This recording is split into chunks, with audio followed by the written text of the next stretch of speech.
Keep your eyes on the sidewalk outside Studio Park in downtown Grand Rapids, Michigan.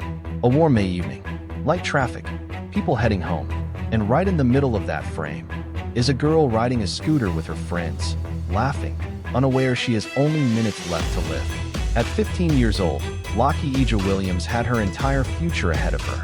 What she didn't know was that someone else was watching.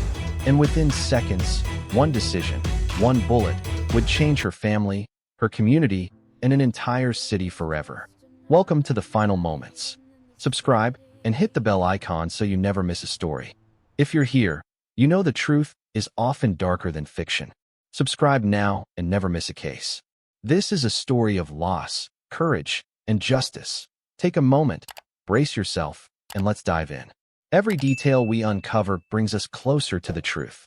Stay focused, stay with me, and let the facts speak for themselves. If this is your first time hearing a case like this, I'm glad you chose to listen. Hit the subscribe button and stay updated for more gripping cases. Let's begin. Lockie Ija wasn't the kind of kid who blended into a crowd. She had one of those smiles you notice from across a room, the kind that made teachers soften and friends laugh louder. She lived with her family in Grand Rapids, the kind of close-knit home where siblings shared snacks and arguments, and cousins dropped by unannounced. She loved music. She loved her friends. She loved making TikToks she never posted, just kept in drafts for fun. Her routine was simple, safe, predictable. Downtown wasn't a dangerous place, and a Saturday night scooter ride wasn't supposed to end with police tape, flashing lights, and a mother screaming her daughter's name into the dark.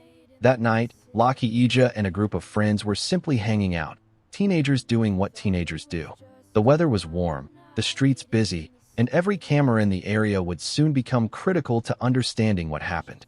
On the Ottawa Avenue street camera, Lockie Ija glides past on her scooter, carefree and unaware of the man standing a short distance behind her group, a man who would change the course of her family's life in seconds. 18-year-old Josiah Pittman had also been downtown that night. He wasn't looking for Lockie Ija. In fact, and this is one of the most painful parts, she had nothing to do with him. Pittman was there for someone else. Someone he believed had disrespected him. Someone he planned to confront. But when Pittman pulled out a gun and fired at that other target, the bullet struck Lockie Ija instead. A single moment of anger. A single second of violence. A life taken that had nothing to do with his conflict. Pedestrians ducked. People screamed and ran. Cars stopped. And in the middle of it all, Lockie Ija's scooter rolled forward without her, the echo of the gunshot still bouncing off the glass buildings around them. Witnesses rushed over, some calling 911, some yelling for help. Within minutes, officers and paramedics arrived. But the injuries were too severe. Lockie Ija, a girl who should have made it home within 10 minutes, never opened her eyes again. Detectives immediately canvassed the area. Downtown Grand Rapids is covered in cameras, and investigators pulled footage from every angle. Studio Park, Ottawa Avenue, nearby storefronts, parking lots, traffic light cameras. Within hours, they saw him, a young man moving quickly through the chaos after the gunshot. Hoodie pulled up, head down. Witness statements matched the footage. Leads came in fast.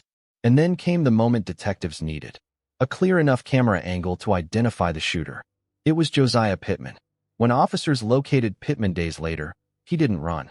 He didn't fight. He didn't deny firing the gun. He claimed he wasn't trying to shoot Lockie Ija, that it was meant for someone else. But intent didn't erase the damage he caused. It didn't comfort her mother.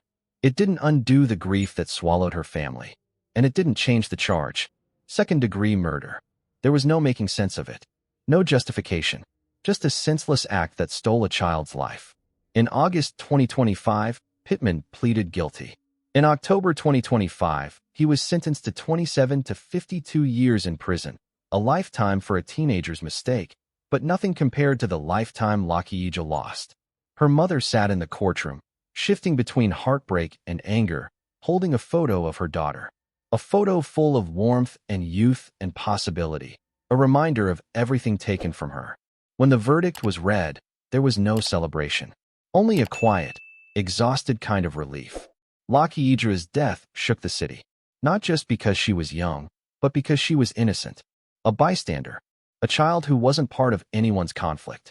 People demanded safer public spaces. Community leaders held vigils. Her school brought in counselors. Friends decorated her locker with notes, photos, and drawings. Her family received meals, hugs, and support from neighbors who didn't always have much but gave what they could. Everyone felt the same painful truth. If Lucky Ija wasn't safe, who was? Her family describes her as light, bright, warm, impossible to forget. A girl with natural kindness. A girl who deserved more time, more birthdays, more ordinary days with friends and family. And in her name, people continue to talk about safer streets, conflict resolution, and the importance of protecting young black girls who navigate a world where danger hides in the decisions of others. Lucky Ija's life mattered. Her story matters. And her memory lives on in every person who carries her name forward. If Lucky Ija's story moved you, I want to hear your thoughts. Do you believe justice was truly served in this case? Share your opinion in the comments. And if you want more stories that honor victims and reveal the truth behind their cases, make sure to subscribe. Your support helps these stories reach more people.